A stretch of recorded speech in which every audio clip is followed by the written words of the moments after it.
Hey guys, Dry Socket here, and today we're going to take a look at the 170 rule for cowboy action shooting. We're going to take a look at that in depth. Now, I previously put up a video about the Magnificent 7, which includes the 170 rule, and a video about Stoker Coach Gun and its disabled safety, where I also talk about safety. And in those videos, I don't mention muscle discipline. And the reason for that is because I wanted to mention it a whole lot in this video about the 170 rule, because the 170 rule is all about muscle discipline.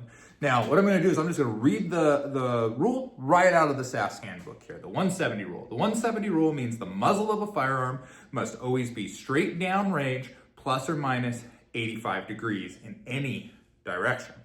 Muzzle direction and muzzle control is important between, before, during, and after shooting a stage. The 170 rule is the backbone of all safe firearm handling and is always in effect. A muzzle must not be allowed to sweep the other participants at any time. Long guns shall have their action open with chambers and magazines empty and muzzles pointed in a safe direction when they are transported for a match. A holstered revolver, loaded or empty, with the hammer fully down on an empty chamber or expended case is considered safe and may not be interpreted as sweeping another shooter while it is secured in the holster. Field and manage muzzle safety as a grounds for a stage disqualification, penalty assessment, and for repeat offenses, match disqualification penalty. And note, an obvious exception to this rule exists where the shooter is given the ability to draw and holster revolvers from approved legal holsters without penalty. Further exception is given when retrieving and returning vertically staged double-barrel shotguns without penalty. So yeah, all about muscle discipline. And it, like they say in there, it is the backbone of all range safety. And that's not just particular to cowboy action, but in cowboy action, since we're always governed by the 170 rule, there's a lot to take in. You know, it's with us when we load and when we unload, when we holster, when we unholster, when we're staging our weapons, etc. And there's a lot of places where you can trip up and make mistakes and accidentally break that 170 rule that happen to new shooters. One of the things that I love about cowboy action is it's very approachable to a new shooter. And really, if you can understand the 170 rule, you can be very, very safe on a cowboy action range. So today we're going to take a look at how it applies to the range itself. We're going to look at it for our handguns, we're going to look at it for our long guns, and then we'll go into some of the special exceptions that they noted there, but also exceptions that might, or circumstances which might arise when shooting on the range. Like what happens if I have a gun malfunction? How do I not violate the 170 rule, and how do I stay safe? And, circumstances where, like, we're shooting wild bunch, it's still in effect. How does that work with wild bunch shooting, and different things like that. So we're going to take a look at a lot of different ways to deal with the 170 rule and keep it enforced and keep everybody on the range safe. So here we have set up a very simple dry fire range. I'm just operating with one target, and I've got a single pistol, a rifle, and a shotgun staged here. Nothing is loaded at this time. We'll talk about loading in specifics, but we're just kind of going to take a look at what the 170 rule means as a bird's eye view, and then get into the different circumstances. So on the firing line here, if you think about 180 degrees, putting your arms straight out, bring each hand in 5 degrees, and this is where you can legally point the rifle. Okay. We're not going to point it straight to the side. We're not going to point it behind us. It has to be down range. And like they say, plus or minus 85 degrees any direction. That gets you to that 170. That includes up and down, right? Not going to point it at my foot. I'm not going to point it straight up in the air. It has to be at least, 5 degrees off in either direction. This is the basic for all safety on the range. If the muzzle of the gun is not pointed at something that is unsafe, you're not going to have accidents with the firearm. Now, there's still all the other rules that we covered in the Magnificent 7, finger off trigger until you're ready to go. We're treating the guns if they're loaded. We're respecting the firearms. We have a cold range, etc., etc. But this 170 rule, it's really the backbone. Don't point the gun at anything that the gun shouldn't be pointed at. What we're going to do now is we're going to take a look at the pistol. We'll kind of go top to bottom with the pistol, then we'll move to the rifle and the shotgun, and then we'll take a look at special circumstances. So here we have a pistol. This is an 1873 Cattleman revolver here. And what we're going to do is we're going to look at how it's loaded. And it's very important that we load this gun properly such that we are not in violation of the 170 rule. So on this one, I'm going to go ahead and open the gate. I'm going to come into half cock to free the cylinder. Now I'm just using some dummy bullets here. I'm going to load one. I'm then going to skip one. And then I'm going to load four. So 1, 2, 3, and 4. What that does is that puts, if you can see in there, my hammer resting on an empty chamber, okay? What that means is that this gun, because it talks about the 170 rule, I can put it in my holster. When it's in the holster, it's straight up and down, right? It's pointing at the ground. It's technically not in 170. But since it's loaded properly, it's allowed as an exception to the rule when it's holstered. The thing about doing this and loading in this way is we never have a live round underneath the hammer when we're in motion. And that's to protect if the gun is dropped or hit or anything like that. There's no way it can fire because this firing pin is not going to engage with the primer of a live round. The other way that you can go ahead and you can reholster this gun or not be in violation of the 170 rule is if the hammer is on a spent casing. So if the bullet's already come out, it's not going to fire again, right? That's a safe condition for it to move. So this is the loading of the revolver. So now we're going to talk about drawing and holstering the revolver and not being in violation of the 170 rule when doing so. Now, the guns as they are, I've got the hammer down on an open chamber and they're in my holsters. So I cannot be in violation of the 170 rule. And this is very important because right now, this gun is in violation by pointing to the side of the firing line as well as basically straight down. And then this gun is pointing straight down. But the other thing to remember is Cowboy Action, we move from place to place, right? Guns are in the holster and I turn to move to the next stage. Well, this might be an okay thing. But now here, I've got this gun pointed in the direction of spectators. Now the cants on our holsters are very specific. This gun, is not overly canted, but I would be in violation were these guns in my hands, but they're in the holster. So that is one of those exceptions. But when I draw, as soon as I clear leather, I have to be in adherence to the 170 rule. And when I have a cross draw holster like this, it's very possible for me to be in violation, right? So we often, when doing cross draw, we'll do what's called a Santa Fe shuffle. Now, I normally draw my holsters out of this position here. So when I'm coming up, I'm already not in violation. But if I'm more of this type of shooter, what I would do is pivot my hips such that I draw and come out, and then same thing when I put away, so I'm never in violation during my draw. On a strong side, much easier, because right when I come out, I'm pointed down range.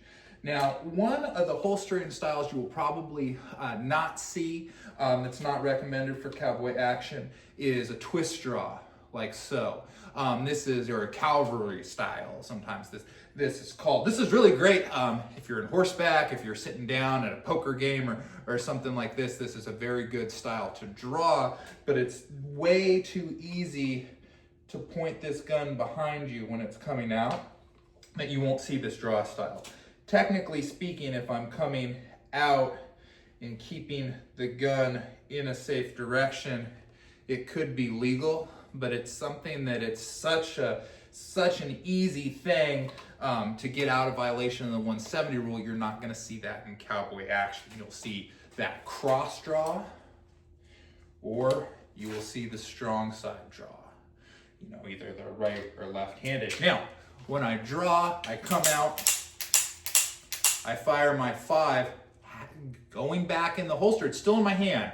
I cannot violate that 170 rule. So if I have this cross draw holster and I go to put it down like this, that's a safety violation.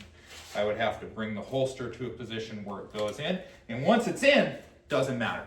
It's then an exception to the 170 rule because they're holstered, and they're holstered safely with the hammer down either on an empty chamber or on a live round. Let's go ahead and move over and take a look at the rifle.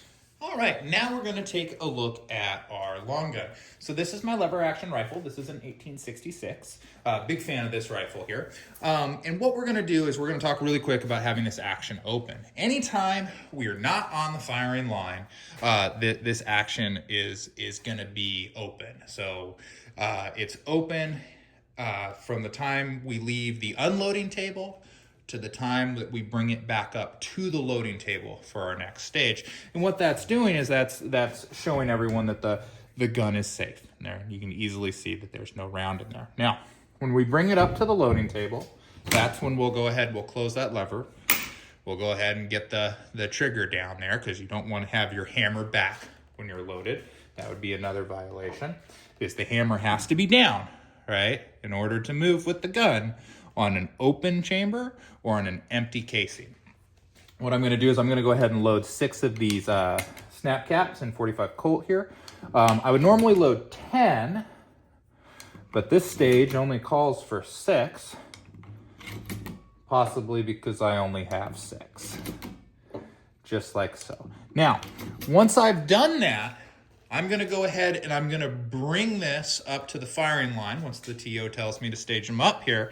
And I'm gonna be very cognizant, loaded gun, right? Not that we're not assuming, it's always loaded, but of my muzzle discipline coming up. I'm always gonna keep it pointed downrange, plus or minus the 85 degrees. What we'll do is we'll go ahead and take a look at how we stage it and how we fire it and set it down and bring it to the loading table. All right, staging up the long gun.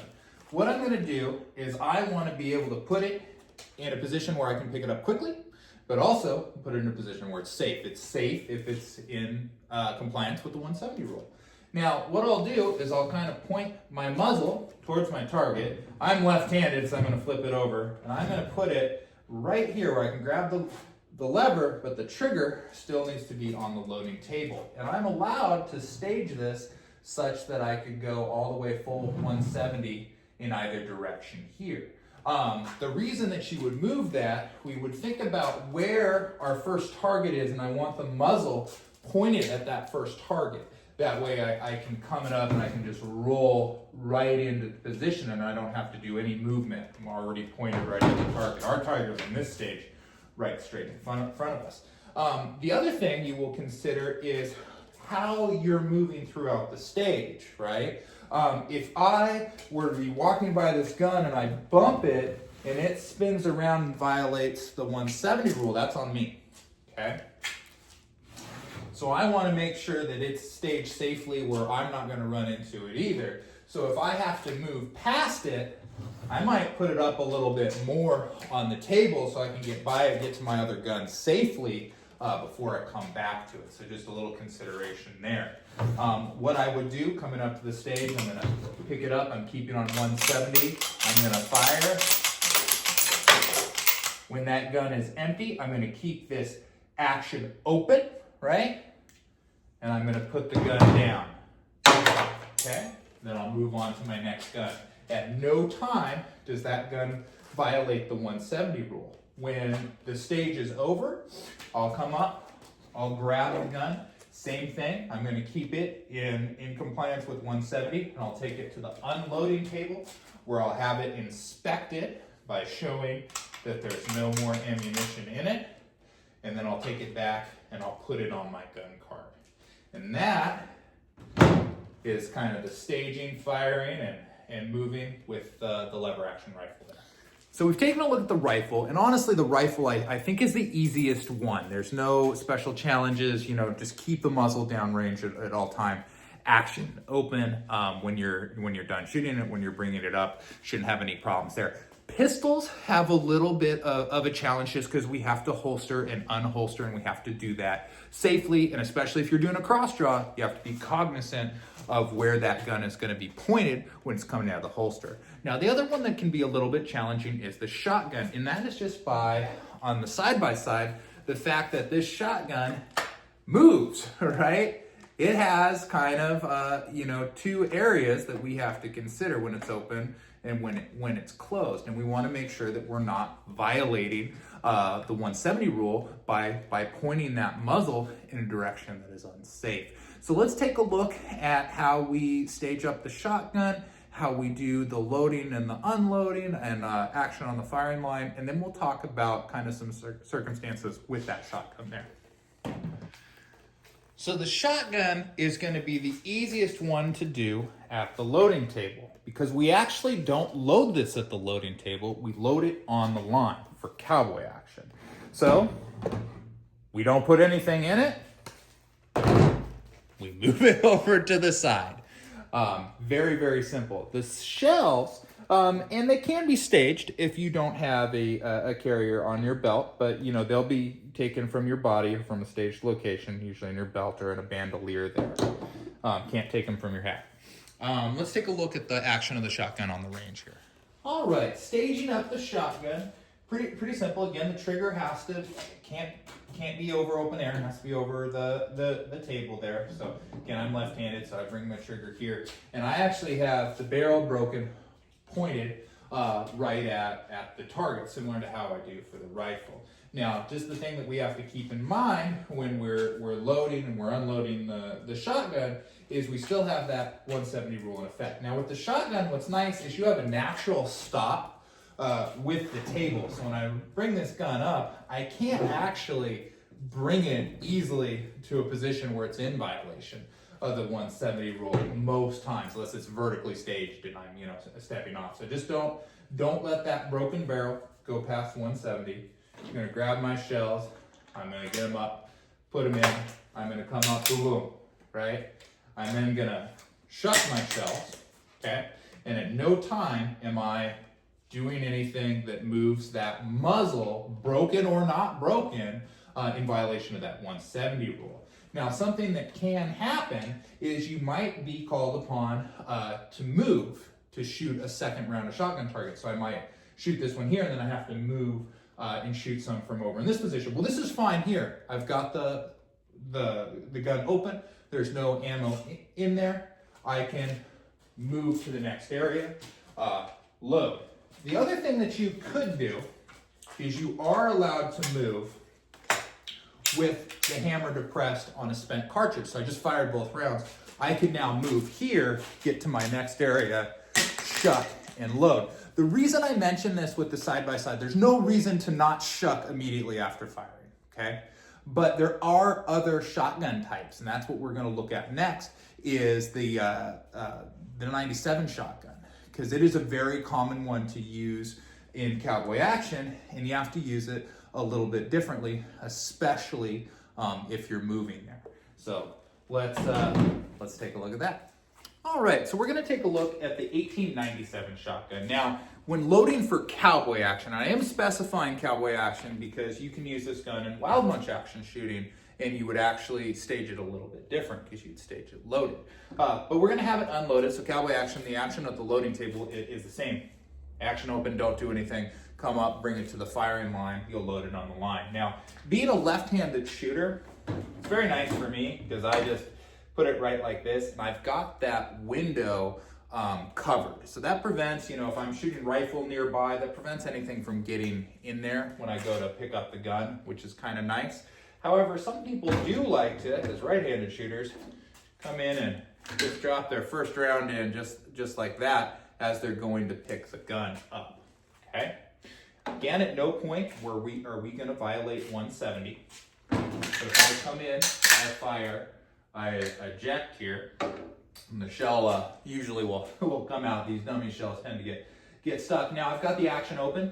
This is an okay time to move with the gun, right? However, if I were to have gone in and load this up for whatever reason, sometimes we will want to do this with the pump action shotgun because we're gonna shoot one target, the trigger's a flyer, right? And then I want to be able to shoot that flyer, okay?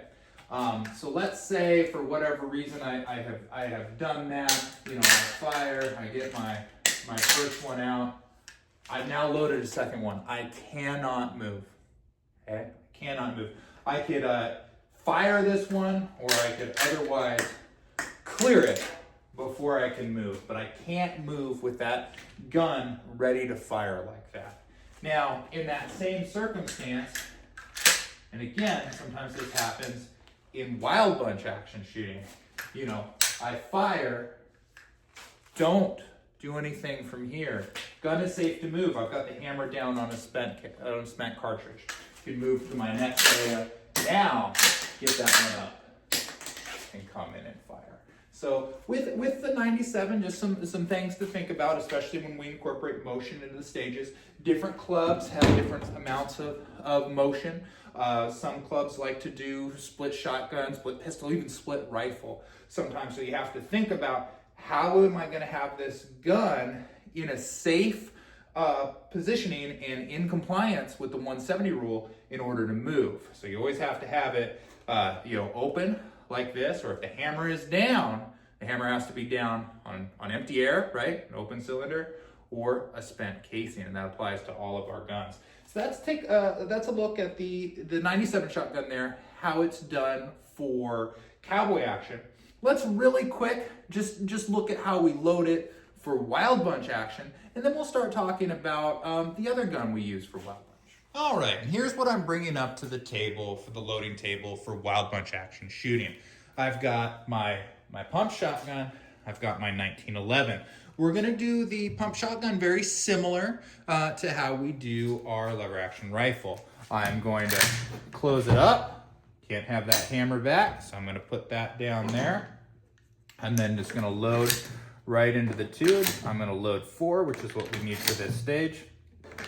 A lot of times in wild bunch, you'd be loading 6. Now, the hammer is down over empty air there, right?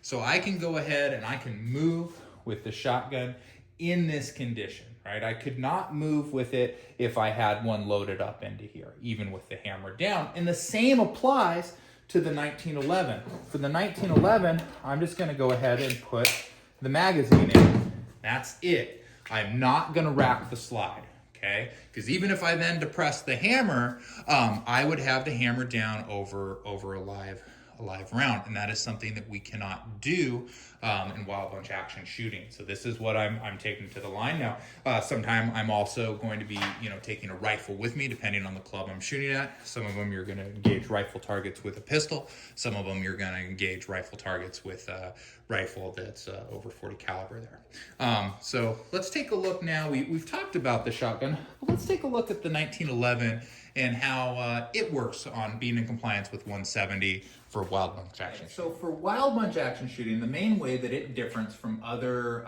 competitive shooting organizations is that we are going to have our gun unchambered, right? There's no round in the chamber. We have the hammer down on open air. So we're not in violation of 170 rule. I'm holstered in that condition, so I am allowed to move.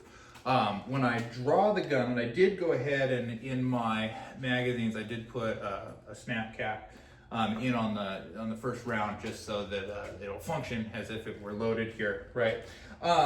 When I draw, still have to be in compliance with 170, so I'm going to draw in a way that's safe. Now, depending on if I'm shooting modern or traditional, that depends on how many hands I'm going to use on the gun, but I'm going to rack the slide as my first step. When I rack the slide, I have to do so in a way that I'm not violating 170. I couldn't rack it like this, right? Because I would not be pointed in a safe direction. So I'm going to come out, I'm going to rack the slide, okay? Now I'm coming in, I'm going to fire, okay?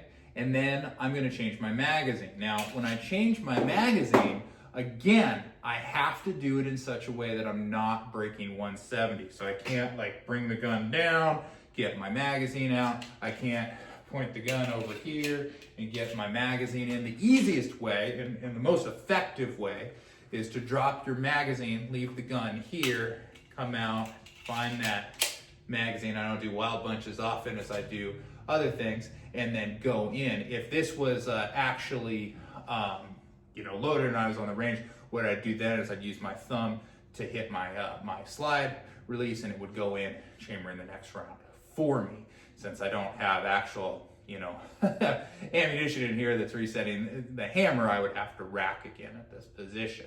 But again, for wild bunch there, we're coming in, we're drawing, we're racking it in such a way, that's going to be my snap cap here, in such a way that I am not violating 170 when I'm doing that racking. I'm going to fire, I'm going to drop my magazine, I'm going to get a new magazine, and I'm going to do that in such a way that that gun never comes off the 170 in any direction.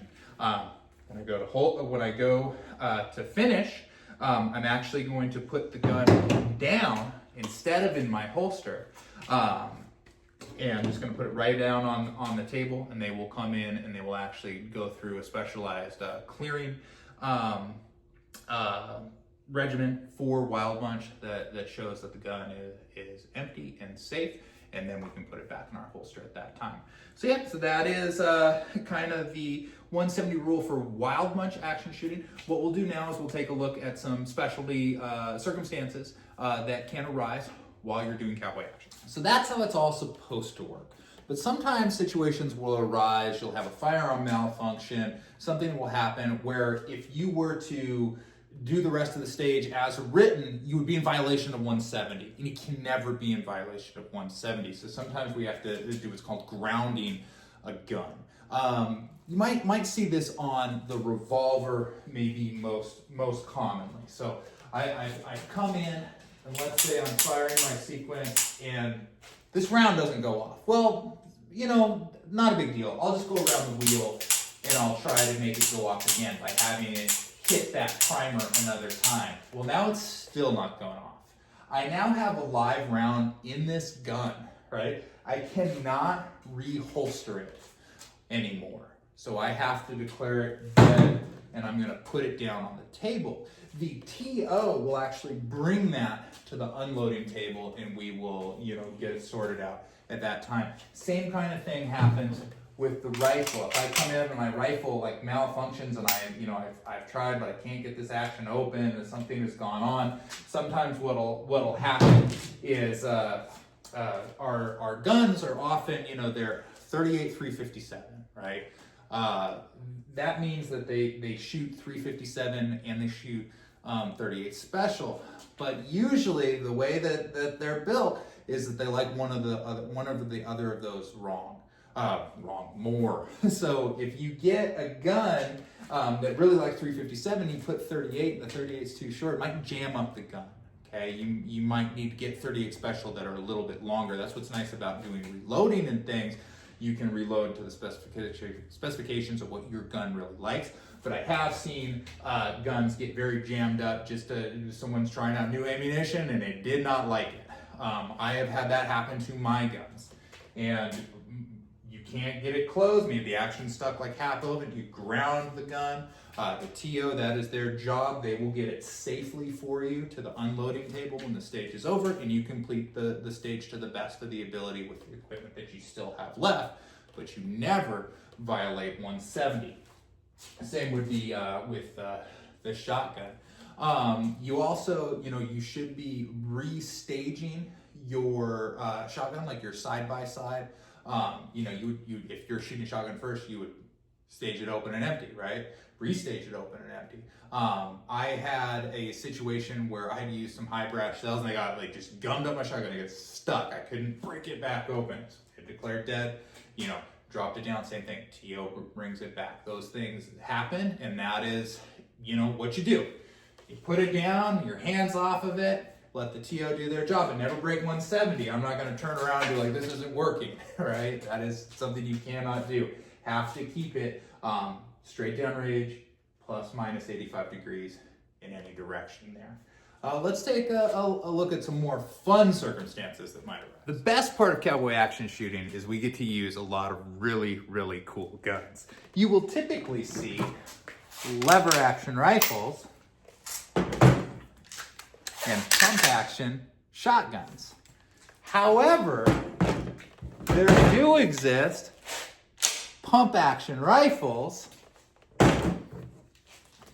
and lever action shotguns. You would load and unload and stage exactly according just to the other gun types. When I use my lever action Terminator 2 style shotgun there, kind of treat it like the lever action rifle. That's the way we're going to do, except of course we stage the shotgun open and empty. When I'm using my lightning rifle, I think about it just like how I would do the 97. I'm doing the same thing, same stuff. I'm making sure that hammer is down on open air, and I'm going ahead and I'm loading and I'm bringing it up to the table, and then I run it the same way that I would theoretically run my shotgun for the stage. So whatever gun you are using, it's important to practice and be thinking about your muzzle discipline. You know, where is it pointing? When do I have with that gun the potential to break the 170 rule? And then train that out, right? You know, I've seen a lot of shooters that come in and they try to do wild bunch shooting, and the way that they're wanting to rack is here. You can't do that.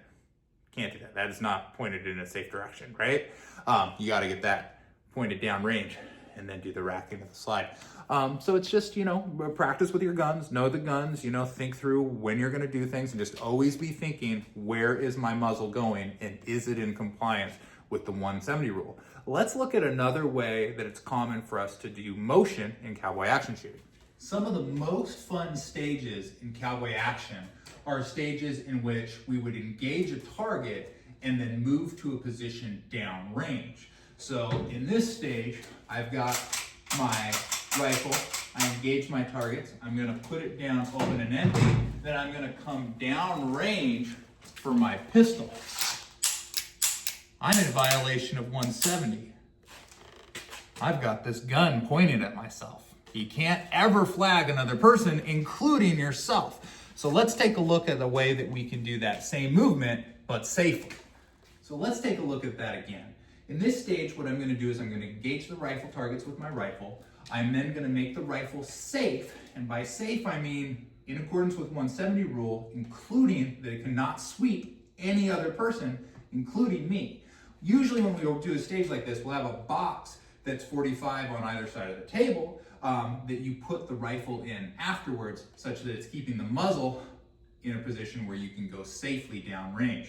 Then I'll of course come downrange and finish up the targets.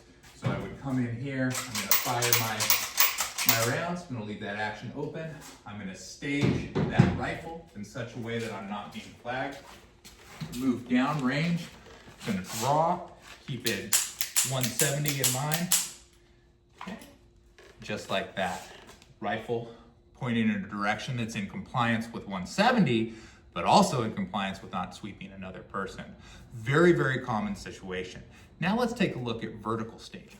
So I don't have any vertical staging boxes, so my Mustang gun cart is going to do a little fill-in work for us. So in a stage that has vertical staging, either picking the gun up from or putting the gun back to, usually a vertical staging box is built at a slight angle, so when you put the long gun in, it's probably not in violation of the 170 rule. However, with the shotgun, especially a broken shotgun like this, since it actually is on a hinge where it points back, that is an exception that is allowed for the 170 rule. So if I've done my rifle, I fire, leave the action open, I come in, I stage it in the vertical box here, it goes in right like that. But with the shotgun, when I go to do that staging there, notice how these barrels are back a little bit, and that's just from the natural hinge of having the side-by-side shotgun. SAS rulebook allows for this exception to the 170 rule because we know that the shotgun is open, right? It's open and empty, so it is allowed to be staged in this position, even though vertically it is breaking that 170 rule. So that's one of those exceptions to the rule there, so I wanted to show that. Let's take a look at another fun thing. All right, guys, Dry Crockett here, and we're going to talk about Miami Vice style shooting, in which we might incorporate the use of a modern holster. When using a modern holster, we still can't violate the 170 rule. So how is it that with a gun that faces backwards, can I draw safely and not be in violation of 170? Well, we can do a fun little spin draw. So I'll actually clear the leather of the holster. Gun is not flagging me and is pointing downrange. and then I'll spin my body out to fire.